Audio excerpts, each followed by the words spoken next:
ओशो के अनुसार डॉक्टर अंबेडकर एक बुद्धिमान और तार्किक व्यक्ति थे। गांधी जी ने अछूतों के मुखिया डॉक्टर अंबेडकर के विरुद्ध अनशन किया। तब अंबेडकर चाहते थे कि अछूतों के पास अपने स्वयं के निर्वाचन क्षेत्र और अपने स्वयं के उम्मीदवार हों, अन्यथा उन्हें कभी भी, कहीं भी, किसी भी संसद में प्रतिनिधित्व नहीं मिलेगा। एक मोची को कौन वोट देगा? भारत में मोची अछूत है, उसे वोट कौन देगा? अंबेडकर बिल्कुल सही थे। देश का 1/4 हिस्सा अछूत है। उन्हें स्कूलों में प्रवेश की अनुमति नहीं है क्योंकि कोई भी अन्य छात्र उनके साथ बैठने के लिए तैयार नहीं है। कोई शिक्षक उन्हें पढ़ाने के लिए तैयार नहीं है। सरकार ने स्कूल खोल दिए हैं, लेकिन हकीकत में कोई भी छात्र ऐसा करने को तैयार नहीं है। अगर कोई अछूत प्रवेश करता है तो सभी 30 छात्र कक्षा छोड़ देते हैं, शिक्षक कक्षा छोड़ देते हैं। तो फिर इन गरीब लोगों, देश के 1/4 का प्रतिनिधित्व कैसे होगा? उन्हें अलग अलग निर्वाचन क्षेत्र दिए जाने चाहिए जहां केवल वे ही खड़े हो सके और केवल वे ही मतदान कर सके।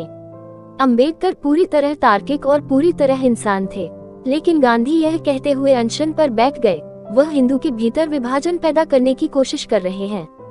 यह विभाजन 10,000 वर्षों से अस्तित्व में था। वो बेचारे आमबदे का बंटवारा नहीं कर रहे थे, वो तो बस ये कह रहे थे कि देश की 1/4 जनता हजारों सालों से प्रताड़ित है। अब कम से कम उन्हें खुद को आगे बढ़ने का मौका तो दीजिए।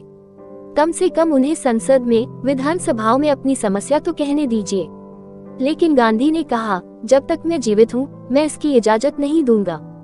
वे हिंदू समाज का हिस्सा हैं, इसलिए वे मतदान प्रणाली को अलग नहीं कर सकते। वे अनशन पर बैठे रहे। आखिरकार डॉक्टर कई लोगों के खून खराबे से बचने के लिए अंबेडकर को गांधी जी के साथ जाना पड़ा। लेकिन जैसा कि हम देख सकते हैं, अब तक कुछ भी नहीं बदला गया है। फिर भी दलितों पर हर जगह अत्याचार हो रहा है। लोग एक दूसरे को मारते हैं। देश में शांति नहीं है। यहाँ तक कि पढ़े लिखे लोग भी डिफॉल्टर हैं। हमें ये समझने की आवश्यकता है कि प्रत्येक प्राणी समान है, कोई ऊंचा या नीचा नहीं है। ये तो मानव शरीर का अहंकार ही है जो नाशवान है। हम कभी नहीं जानते कि हम आखिरी सांस कब लेंगे।